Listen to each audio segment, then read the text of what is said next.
صباح الورد والفل، ازيكم عاملين ايه؟ يا رب دايما تكونوا بخير. كل سنه وانتم طيبين، عام دراسي سعيد علينا ان شاء الله وعليكم. يا رب يجعل كده الخير والبركه ان شاء الله لينا واولادنا في العام الدراسي دون. بدانا الترم التاني وقلنا بقى نروح المدرسه، حبينا نتصور كده وافرجكم بقى على الاجواء بتاعتنا. رحنا كلنا نوصل سيف وهو رايح المدرسه، انا وفرح وزين وكده. وجهزت له بقى اللانش بوكس وجهزت له كل حاجه وحطيت له حاجته في الشنطه وجبت لهم حاجه حلوه. بعد كده بقى روحت، طبعا ما كنتش فطرت. عملت فطار كده سريع، عملت طعميه وعملت فول، والطعميه والفول دول بيتي يا جماعه. نفطر بقى الفطار المتين ونقوم نشوف فرنيه. بصوا انا نضفت السجاده دي بالمكنسه، بس برضو لقيتها مش نظيفه، قلت خلاص هشيلها بقى انضفها لان كان زين موقع عليها شويه حاجات وكده.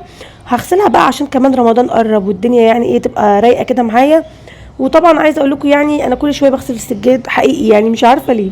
ان شاء الله هبقى اغيره او اجيب له كفر، في كفرات طالعه اليومين دول حلوه قوي شفتها.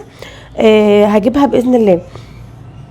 المهم هنا حطيت بقى خلطه، حطيت كلوريكس الوان وحطيت شويه من المسحوق بتاعنا. اي بقى نوع بتفضلي، انا بحب اوكسي بريحه نسيم الشرق، ريحته حلوه قوي. وكان عندي صابون سائل برضو جميل قوي انا اللي عاملاه وهو قرب يخلص. هبقى اعمل معاكم برضو شويه كمان ان شاء الله الفتره اللي جايه، لان انا بحتاجه كتير عندي في البيت، بستخدمه في حاجات كتير. عاملاه وضايفه عليه بيكنج باودر وضايفه عليه كمان اللي هي البيكربونات او بيكنج باودر المتوفر عندك. وضايفه عليه يا جماعه خل، فبيخلي البقع والحاجات دي جميله قوي برضو الصابون دون. وبيغسل مواعين حلو جدا ورغوته عاليه زي ما انتم شايفين كده. المهم هغسل السجاده كده في السريع، وزين قاعد جنبي طبعا مقعده على القعده. كل شويه ايه يا ابني اسكت يا ابني، لا هو عايز يجي يقعد معايا. وطالع بقى في مطلوع جديد ان هو عايز كمان ينزل يقف بقى، انا بعمل عايز ينزل يعمل معايا. بصوا بقى يعني بيساعدني. اللهم صل وسلم وبارك على سيدنا محمد. لو انت اول مره تشوفيني اتمنى منك تشتركي في قناتي وتفعلي الجرس عشان يوصلك كل الجديد بتاعنا ان شاء الله، ويوصلك كل فيديو جديد، اشعار مني بكل فيديو جديد وكل لايف بعمله باذن الله تعالى. ان شاء الله الفتره اللي جايه هنعمل حاجات رمضان وتجهيزات كتيره، وهنعمل تغييرات كده في المطبخ بامر الله تعالى. فتابعوني بقى يا جماعه كده وشوفوا ان شاء الله الحاجات وان شاء الله تعجبكم. هنا بقى كنت بخلص السجاده. عايزه اقول لك لو انت عندك مثلا 40 سجاده هتخلصيها في وقت بسيط بصراحه. المقشه دي انجزت وقت كتير قوي. نفس يا جماعه نفس النظافه بتاعه فرشه البلاط، او بتاعه اللي هي في عندي برضو فرشه كده بايد برضو بس ناشفه شويه. الفرشه دي برضو المقشه دي نفس التاثير بتاعها، لان الشعر بتاعها خشن، فهي بتنظف كل السجاد وكل حاجه. المهم هنا بقى كنت شطفتها، وعايزه اقول لكم انا بفضل اشطف فيها ربع ساعه لغايه لما الاقي الميه اللي نازله منها شفافه. بس طبعا بقى همشي زين علشان خاطر ممكن يقع او ينزل ويتغرق ميه ويغرق لبسه والجو برد عليه. هنا بقى كنت بشيل الميه اللي على الارض. بصوا زين عمال يتخانق معايا على المقشه. المهم هنا بقى كنت بنضف الحوض، هو ما كانش وسخ ولا حاجه، بس كان جه عليه شويه ايه من التراب يعني ايه بتاع السجاده وكده وانا بشيلها. المهم هنا اخواتي بقى هنضف معاكم ضرفه الخزين في المطبخ. ضرفه الخزين عندي لقيتها مش نظيفه، فجبت شويه كده من الباور بتاع مايوي دون، او لو عندك سيترس حلو برده وبتنضف الالوميتال حلو قوي. نضفت بيها بقى، دعكت دعكه حلوه كده، وجبت بقى فوطه عندي مش بستخدمها للوش، يعني انا بستخدمها بس في التنظيف. الفوطه اللي عندي دي لانها مخرومه كده وبدات تتقطع، فخليتها عندي لانها بتنضف لي المكان قوي يا جماعه. حطيت المفرش بقى وقلت ارص شويه من المكرونه اللي احنا كنا جايبينها. كنا شاريين طبعا مجموعه مكرونه كتير كده، كنت فرجتكم عليها في الفيديو. فانا بطلع منها على قد الاستخدام بتاعي، بطلع 4 اكياس ولا حاجه. وبعدين بقى عندي كيس جيلي بخزن يعني الحاجه اللي عندي يا جماعه. عندي برضو عجينه تارت. المهم المنظفات حطيتها فوق هنا، لاني والكلور بخاف من زين ممكن يفتح اي علبه او ياخدها، فبخاف قوي على الاولاد، فبطلع الحاجه فوق الضرفه دي فوق. هنا بقى حطيت السكر، والسكر غلي ونحله بايه.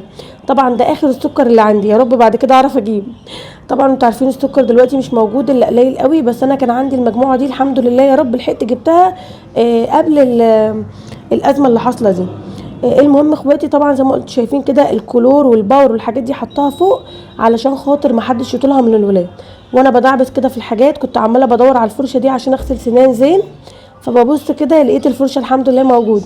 شلتها بقى كده وحطيتها تحت على الرف بتاع الحمام عشان خاطر ابقى استخدمها. تعالوا بقى يلا بينا نعمل شويه حاجات هتوفر معانا في الميزانيه، وكمان حبايبي يعني هتسهل علينا حاجات كتير. طبعا بقى لسحور رمضان، لسحور شعبان، احنا كده كده بنصوم اليومين دول. بصوا معايا ايه، معايا نص كيلو فول مدشوش وغسلاه كويس قوي، معايا حزمه كزبره، ومعايا كمان حزبه كرات، ومعايا الورق الاخضر بتاع البصل، وممكن تحطي كمان العود الاخضر بتاع البصل، يعني بصلايه خضرة كده اللي احنا بناكلها يا جماعه دي مع الاكل نبلع بيها، حطيها بتدي طعم حلو جدا جدا للطعميه. وبصلايه عاديه خالص وفصين من الثوم، كل ده هضربه في الكبه لغايه لما اوصل للقوام ده. اهم حاجه بقى في الطعميه ان انت طبعا ما تحطيش عليها اي بهارات ولا اي حاجه دلوقتي، البهارات في الاخر يعني وقت ما استخدمها. انا هستخدم مثلا الطعميه دلوقتي، اما بقى لو انت هتخزنيها في الفريزر خلاص ما تحطيش عليها البهارات وسيبيها. بصوا انا عشان تمشي معايا كده في الكبه كنت حاطه شويه ميه، دلوقتي بقى سبتها تصفي كده في المصفى لحد ما نزلت الميه الزياده اللي كان فيها. عملت لي بقى قد ايه؟ نص كيلو عمل لي 5 اكياس مليانين، الكيس الواحد هيعمل لي 10 طعميات. تمام. لو انت بقى بتجيبي الطعميه الواحده ب 2 جنيه يعني هتجيبي ب 10 جنيه، لا احنا كده وفرنا، انا جايبه النص كيلو ب 27 جنيه، وعملنا 5 اكياس وهينفع معايا وكمان انضف من بره كتير. تمام. هعينها بقى في الفريزر، ووقت لما اجي استخدمها ان شاء الله هطلع الكيس يفك قبلها وبعد كده هستخدمه. شرط اساسي بقى لما تيجي انت تستخدميها هقولك تعملي ايه دلوقتي، انا هعمل معاكم كيس. شرط اساسي فيها خالص خالص ان انت تضربيها مثلا بمضرب كهربائي العجينه بتاعتك، او بايديكي تضربيها جامد كده، تقعدي تربي فيها جامد قوي. ليه بقى؟ علشان ايه؟ علشان خاطر تطلع هشه معاكي وجميله كده من بره، مقرمشه من بره وهشه من جوه، ده حتى المحلات بيعملوها كده. طيب هنعملها ازاي؟ هحط عليها شويه بهارات، هحط شويه ملح، شويه كزبره، شويه كمون صغيرين، ومسحه من البيكربوناتو، بيكربونات الصوديوم. طب لو مش متوفر عندي بيكربونات الصوديوم حطي عادي شويه من البيكنج باودر بتاعه الكيكه، مفيش مشكله. هقلب كله مع بعضه وبعد كده هصبها على قد على قد الطعميه اللي انا عاوزاها، طعميه كبيره طعميه صغيره. ولو عندك بقى سمسم حطي، لو عندك كمون حصى حطي حته، لو عندك حته كزبره الحصى برضو دي بتبقى موجوده تحت بتبقى حلوه قوي بتديها طعم. بس انا خلاص حطيت كزبره ناشفه، يعني مش محتاجه بقى الحصى ده في اي حاجه. جبت زيت بقى كده وبدات احط الطعميه بتاعتي وحطيتها تتحمر. وملحوظه كمان، ما تقلبيش الطعميه خالص بالمعلقه او باي حاجه عندك الا لما تاخد وش. لو جيتي تقلبيها قبل ما تاخد تحمير من تحت كده هتلاقيها كلها اتبهدلت في الطاسه وعملت بقى ايه، كلها اتفرفتت وبقت عجينه كده في الطاسه ومش هتطلع معاكي حلوه. بصوا جميله ازاي من جوه، عايزه اقول لكم روعه بجد، خطيره خطيره، طعمها حلو قوي. انا اكلت لي كده واحده وانا واقفه وهقول لكم دلوقتي ان هما بيعملوا 10 هتشوفوا دلوقتي. بصوا عملت معاها طماطم وخيار وعملت معاها مخلل وكده، وطبعا اهم حاجه مع الطعميه الطماطم، انا بحب قوي الطعميه في العيش الفينو مع طماطم كده، بس انا ما كانش عندي عيش فينو فهاكلها بقى بالعيش البلدي عادي جدا. وعايزه اقول لكم بجد بتنفع قوي كمان بقى في رمضان، لان المطاعم ساعات بتلاقيها بتقفل بدري، او ان انت بتوفري بتجيبي حاجتك في البيت احسن وكده.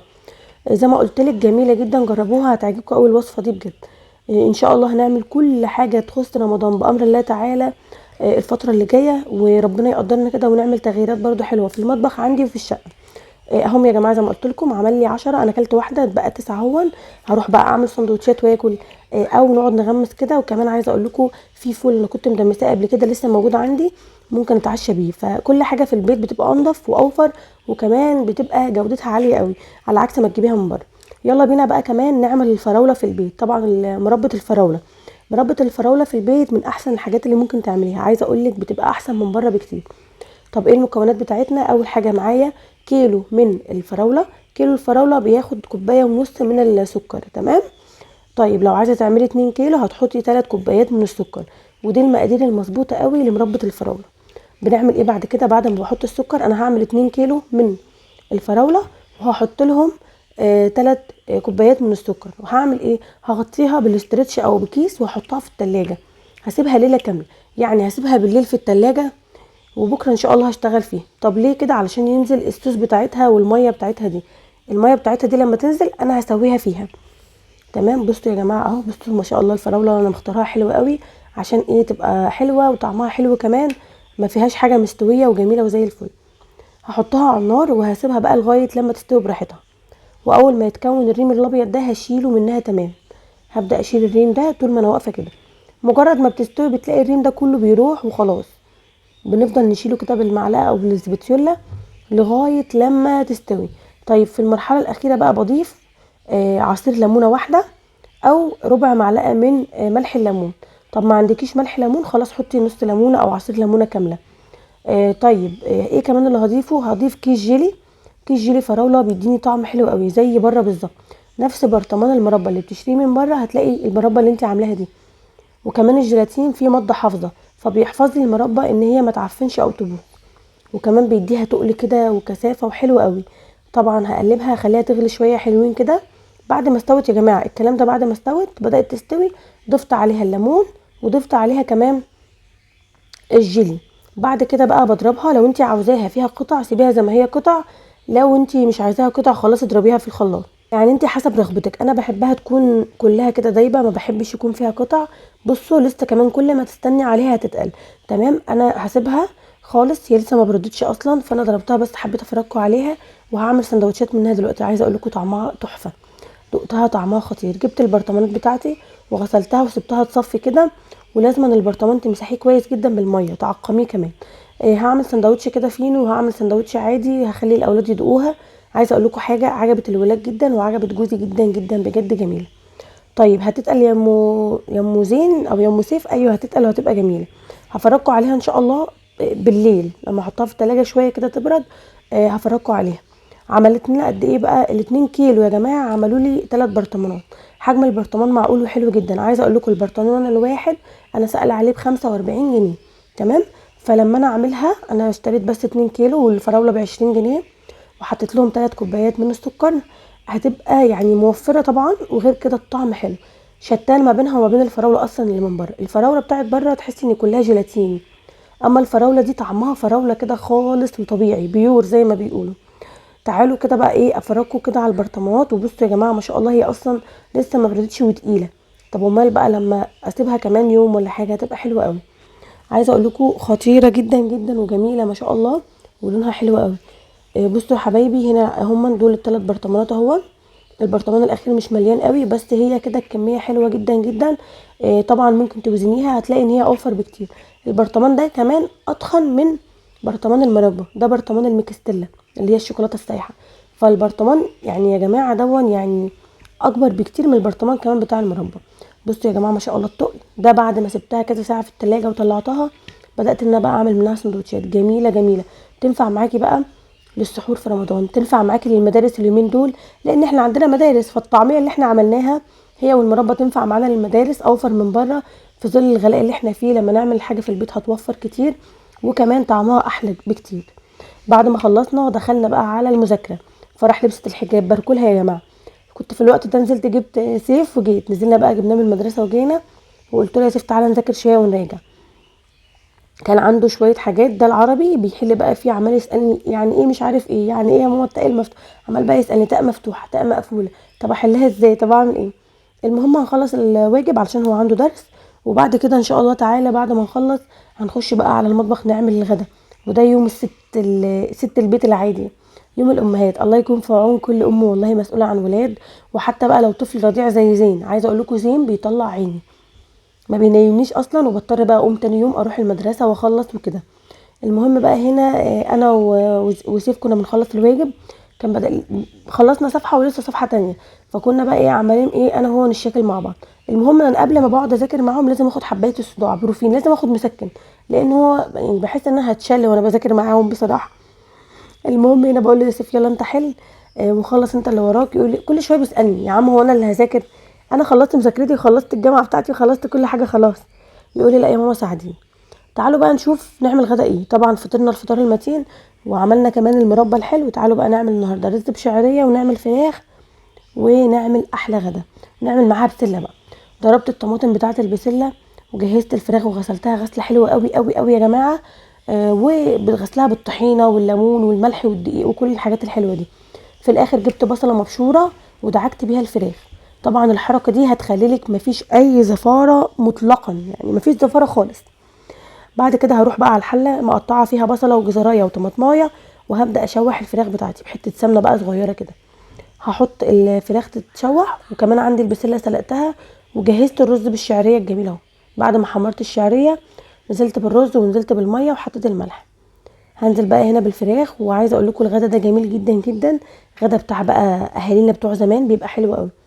فراخ بتبقى محمره عاديه خالص او مشويه في الفرن من غير بقى اي افتكاسات ولا كنتاكي ولا غيره. وهنا الكبده اهم حاجه في الفراخ، لازم نجيب كبده. دي يا جماعه وراك ماشي، الوراك عايزه اقول لكم رفعت رفعه جميله. الوراك دي كانت عندي في الفريزر، كنت انا جايبه الكيلو كان ب100، كان ب77 جنيه، دلوقتي ب100 وشويه، تقريبا 120. ففي ايه مش عارفه بصراحه. فكل حاجه بنجيبها امبارح بنندم ان احنا ما جبناهاش، يعني في حاجه مثلا جبناها امبارح ونسينا نجيب حاجه تانية، بنندم بقى دلوقتي ان احنا ما جبناش كل حاجه. المهم تعالوا بقى نعمل البسله. بعد ما سلقناها جبت بصلايه مبشوره، حطيت عليها معلقه من السمنه البلدي، وهقلب كله مع بعضه. وبعد كده هحط الصلصه بتاعتي ضربتها في الخلاط، وهحطها حوالي 5 طماطميات ضربتهم في الخلاط، ومعاهم تومه مضروبه برده في الخلاط. وهبدا احط البسله وهسيبها لغايه لما الطماطم تتسبك معاها، وبعد كده هشيلها. بصوا يا جماعه البسله خلاص خلصت. وادي الفراخ بعد ما حمرتها في الزيت، حطيت عليها بس شويه من الصلصه وكده خلاص. البسله شكلها جميل وطعمها حلو قوي يا جماعه. بصوا بقى هنا كنا احنا صايمين، عملنا كمان عصير موز باللبن، وعملنا بقى الفراخ بتاعتنا اهي. ما لقيتش بقدونس عندي فحطيت كابوتشي البقدونس طبعا بيبقى احلى، والشوربه بتاعتنا شفافه وجميله. كده خلاص احنا خلصنا الاكل بتاعنا النهارده، الفطار بتاعنا. اتمنى الفيديو يكون عجبكم اخواتي وحبايبي الغاليين. ما تبخلوش عليا، وما تنسوش تحطوا لايك حلو كده زيكم، وكمان تعملوا شير للفيديو في اكبر عدد من الاماكن عشان يوصل لاكتر ناس، من اكتر عدد من الناس. وان شاء الله اشوفكم على خير في رعايه الله وامنه. سلام عليكم ورحمه الله وبركاته.